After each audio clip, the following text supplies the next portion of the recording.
ଆପଣ ଜାଣିଛନ୍ତି କି ପ୍ରେଗନେନ୍ସି ଜର୍ଣ୍ଣିରେ ଆପଣ ଧୀରେ ଧୀରେ ଆଜ୍ ଦ ପ୍ରେଗନେନ୍ସି ଆଡଭାନ୍ସେସ୍ ଆପଣଙ୍କର ରିସ୍କ ଅଫ୍ ଡେଭଲପିଂ ଡାଇବେଟିସ୍ ବଢି ଚାଲିଥାଏ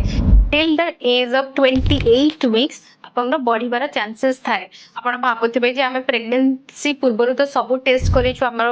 ବିଲକୁଲ ବି ଡାଇବେଟିସ୍ ନାହିଁ ତାହେଲେ କାହିଁକି ବଢିଲା ଏଭଳି ବହୁତ ସାରା କ୍ୱେଶ୍ଚିନ୍ ମୁନରେ ଆସେ ୟା ମାନେ କଣ କାହିଁକି ପ୍ରେଗନେନ୍ସି ବଢିଲା ନା ପ୍ରେଗନେନ୍ସିରେ ଯୋଉ ଆମର ବହୁତ ସାରା ହର୍ମୋନାଲ ଚେଞ୍ଜେସ୍ ହେବା ଷ୍ଟାର୍ଟ ହୁଏ ସେଇ ଯୋଗୁଁ ଆପଣଙ୍କର ଡାଇବେଟିସ୍ ଟେଣ୍ଡେନ୍ସି ବଢି ଚାଲେ ତା ସହିତ କଣ ନା ଏସିଆନ ପପୁଲେସନରେ ବି ଆମର 11 टाइम्स आउ अधिक रिस्क थाए आमर फिमेल माननकु डायबिटीज डेवलप हेबा पाई सेथिपाई एशियन माननक पाई स्पेशल गाइडलाइंस जे जेमिति आमे प्रेग्नेंट हबा निश्चित भाबरे चेकअप करबा जे हमर प्रेगनेंसी रे डायबिटीज हेबार चांस कोन अधिक अछि कि नाही सेथिपाई आमे गोटे सिंपल टेस्ट करिथाउ ताको ग्लूकोज चैलेंज टेस्ट कहिथाउ सेटा को केमिति करबा ना 75 ग्राम ग्लूकोज आमे देकी पीआई सारला परे तार 2 घंटा परे गोटे ब्लड टेस्ट नै थाउ और सेटा जदि मोर देन 140 रहिला ताहाले आपण बहुत हाई रिस्क की ए प्रेगनेंसी रे डायबिटीज डेवलप करि पारंती ताहाले या माने नुह जे जहार 140 रु अधिक रहिला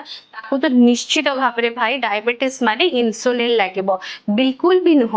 diabetes in pregnancy can be managed well with medical nutritional therapy that means आमे खाली डाइट जदि कंट्रोल करि परिबा जदि आपनकर जो ऑब्स्टेट्रिशियन अछंती या डाइटिशियन अछंती से आपन को डायरेक्ट करिवे कोन कोन खाइबे कोन खाइबे नाही जोथे कि आपन शुगर कंट्रोल रे रहबो ता सहित किछिटा ओरल मेडिसिन जेभली आपन आयरन कैल्शियम रे मेडिसिन खाउचंती सेमिति किछिटा एक्स्ट्रा मेडिसिन दे देले भी आपनकर शुगर काफी भलो रहबो आ आपन को प्रेगनेंसी जर्नी पूरा भले से रहबो तेणु बिल्कुल भी डरंतुनी जदि आपनकर जो जीसीटी ग्लूकोज चैलेंज टेस्ट जदि डिरेज्ड आसुची talk to your obstetrician to start medicine or start the medical nutritional therapy. Thank you.